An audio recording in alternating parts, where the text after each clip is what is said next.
Hello everyone, welcome back.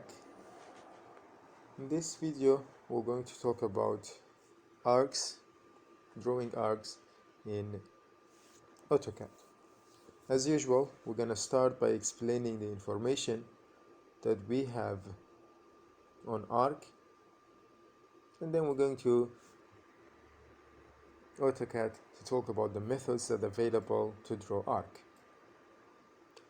Now when we're talking about arc, imagine it as a part of circle. The way that you see it here, a pizza, a slice of pizza, if you take it, the crust here, this will be the arc that we're talking about. If I complete this one, it's going to give me a circle, full circle. So arc is nothing, just a part of circle. Slice of circle, we call it. Now, since it's a part of circle, it means that it has a starting point and end point. Because any arc that you will draw it, when someone says draw an arc for me, you will start from somewhere, then you will stop somewhere. Look, I started from this point, this is an arc, and stopped here. So the information I might have start point, end point. Now again, point, what does it mean? Repeating again, point means that if you know where does it start, you can click, that we call known point, or maybe you have the coordinate. That's what does it point means. We can provide point in two ways in AutoCAD, whether by giving the coordinate or by clicking. Left click whenever you activate something. When you click, it means that you're providing a point. So start point, end point, we have it. Well, you realize that there might be infinity points on arc. So point on arc, it's also another information we may have it. Point on arc. It can be anywhere. So we have infinity points on arc. This is also will be one of the information you might have it. Now why this is important, point on arc?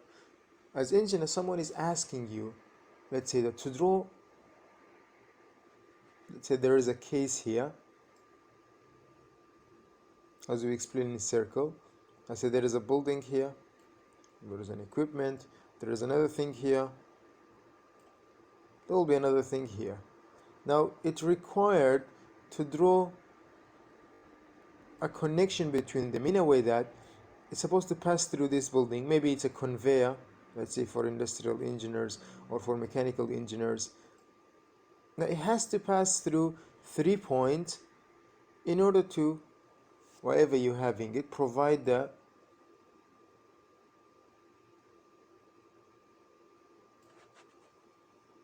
let's say it's a road, or it's a conveyor belt, or a connection between those 3 parts. So this is passing through 3 points. 1 point here, another point here, another point here. Now this is going to be an arc. I draw it in this manner, but it's supposed to be somehow, let's see if this is going to be something like this, an arc that passes through 3 points. It has a start point, end point, and so whether this is start point, end point, and we have a point on an arc. So point on arc also is important. Again, point means that it might be a known location that you can click, or it might be a coordinate. That's what this point means. Now, beside those 3 points, we have many more information. What is it? The others, since we said arc is a part of circle, so you expect to have a center, and radius. Oh, this one doesn't matter, still this radius. So center radius. Why? Because we said that arc is a slice of circle. Or since a small part of a circle, when we say a part of circle, it means that it must have a center and a radius.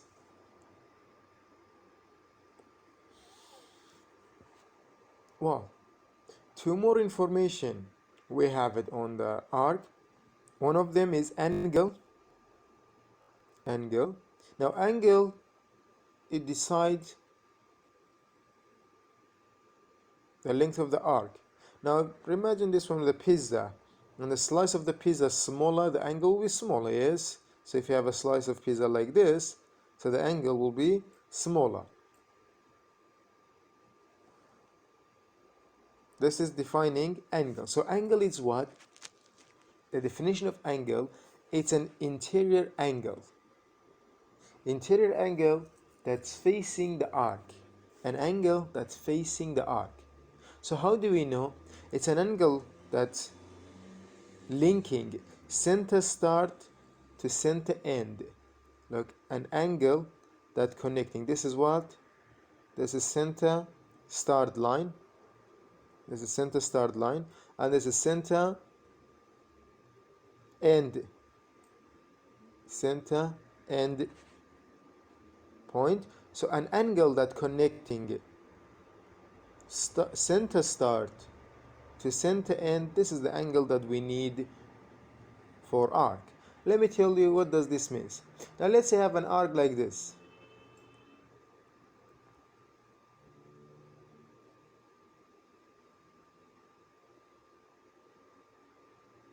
Now let's say this arc, we have it.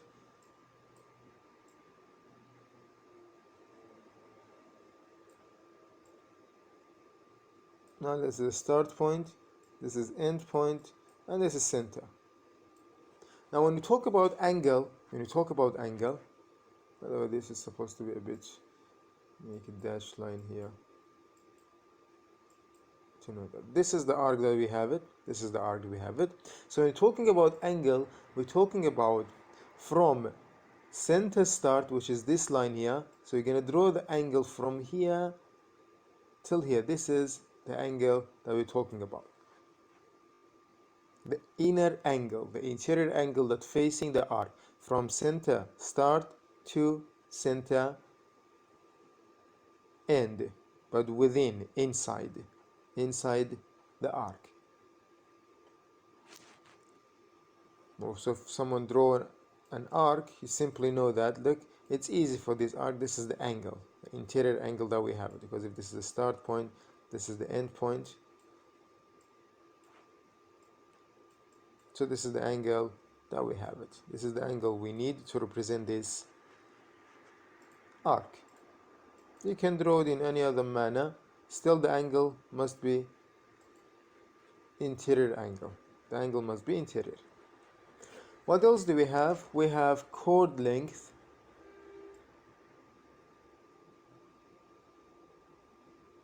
Now, AutoCAD does not call it chord length, just simply call length. But remember, do not mix it with the length of the arc, because chord length is different than the length of the arc. Yeah, it is, AutoCAD is calling it length, but the length basically here in AutoCAD, it goes for the chord length. Chord length, it's a distance from the start point to end point, a straight distance, straight line. If you draw a straight line from start point to end point, this distance, the length of this line will be chord length. Because we know that in engineering, we know that when we call arc length, this is the arc length, and arc length is different than the chord length. This is the arc length. It's always bigger than the chord length. But in AutoCAD, we don't deal with the arc length, we deal with the chord length here. This is also another information that we might have it, we call it chord length. Now, one more thing that we have to explain. How do we decide start point and end point? How do we start decide start point, end point, AutoCAD by default draw arc as counterclockwise. So what does it mean? The way I'm drawing on the board, AutoCAD does not draw like this. Look, I draw from where? I draw in this direction, yes? Clockwise. Clockwise. For me, this was start point, this was end point. But AutoCAD does not draw like this. AutoCAD always draw in a counterclockwise direction, anti-clockwise. So this is going to help us which one will be the start point, which one will be the end point. Now let's look at this example here. We're going to come back to them. There's a lot of examples we have it. But we just want to know that which one will be start point, which one will be end point. If I look at this one, I always try to have the counterclockwise. This is counterclockwise, so this will be the start point, and this will be the end point. And if I check, for example, something else, see if we have another example here for arc, or just one example, we have it here.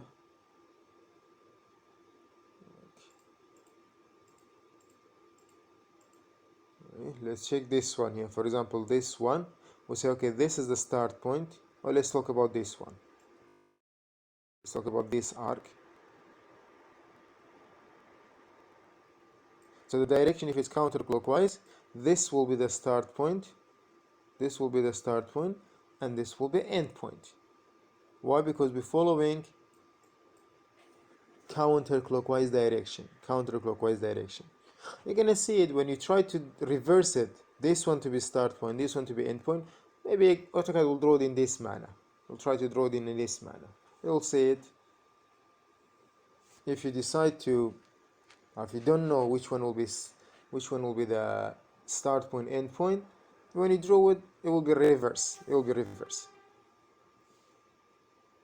So those are the information that you might have on arc.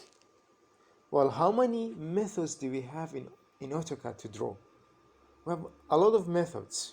I mean, almost they call 10, 11 methods we have to draw arc. The way that they made it is very easy. So let's just show it in the AutoCAD. So this is the command arc. You open it, you will see a list of commands. 3 points. Now 3 points will be what? Start point, end point, and a point on the arc. So 3 points, it's enough to draw an arc. 3 points, it's enough to draw an arc. You don't have radius, you just have the points. Now, we may have start, center, end. So look at them. Start, you're going to use start, center, and end. Or start, center, angle, start, center, length, start, end, angle, start, end, direction. We're not talking about direction, forget about this direction. Something tangent, we're not talking about this one. Start, end, radius. So you see that you have many more. The continue is basically continuation what you did. It's not, we're not going to talk about this one as well.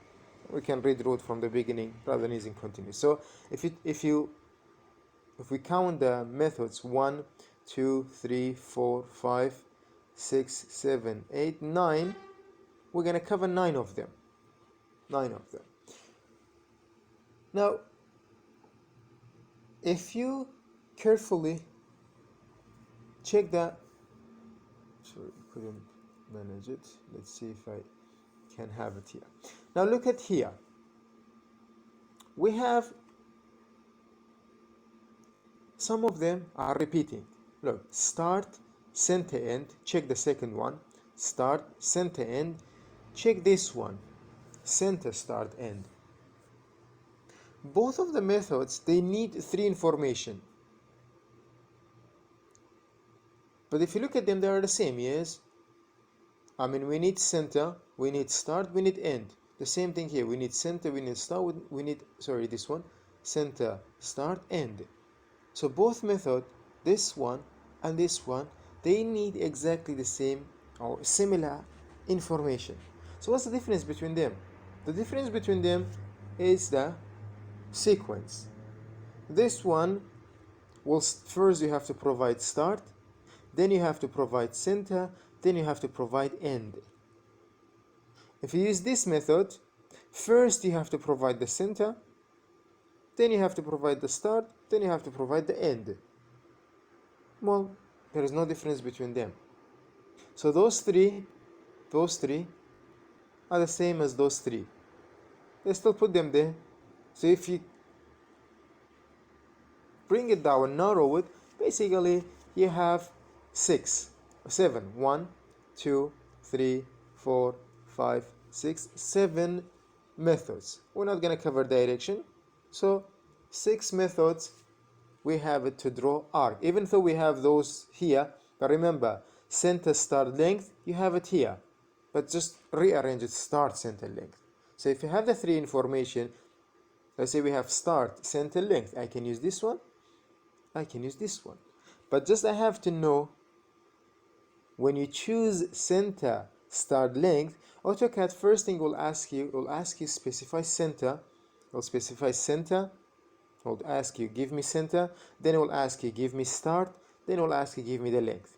Here it will first ask you give me the start point, then give me the length, then center, then give me the length. It's only the sequence. The sequence is the one that is going to change. So we have them here, yes. So here start, for example, start come, center, then angle. Well, in here still has start, but center come first, then start, then angle. Why? Because both of them are the same. You have this one and this one. The only thing difference between them is the order. So remember, you don't need to memorize which one comes first. Whenever you select something here, you know that first you have to provide start, then center, then angle. If you provide this one, you know first you have to provide center, then start, then angle.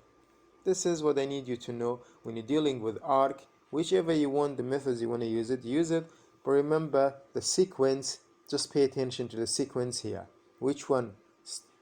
The beginning, second, and third. Again, you don't need to memorize, because when we activate something in AutoCAD, let's say I'm activating this one here. Again, the command line is talking to me. Look, specify center point of arc. Because I chose center, start, end, the first thing is asking me center.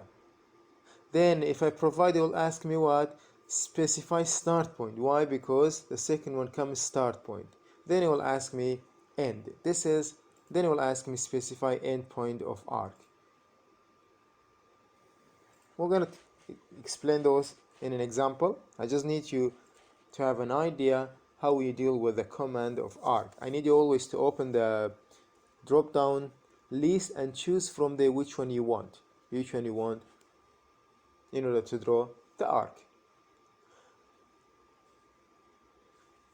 We have some other methods to draw arc, but we'll come back to them when we dive into modifying toolbars. There's other ways that we will use to draw arc, which are much more useful than those methods, but we're going to talk about them later. Now, in order to draw arc, you have to first read the information it's given to us, then we'll be able to choose the method that we have it. So let's say we have an example here. For this example, I will create a video. It's better to have another video of this example. So we're going to talk about this example. We'll first read the information on the drawing. Let's say we have a drawing here. We will read the information. Then we will choose the method. We'll see we can use more than one method to draw the arc if we have enough information. Thanks for watching.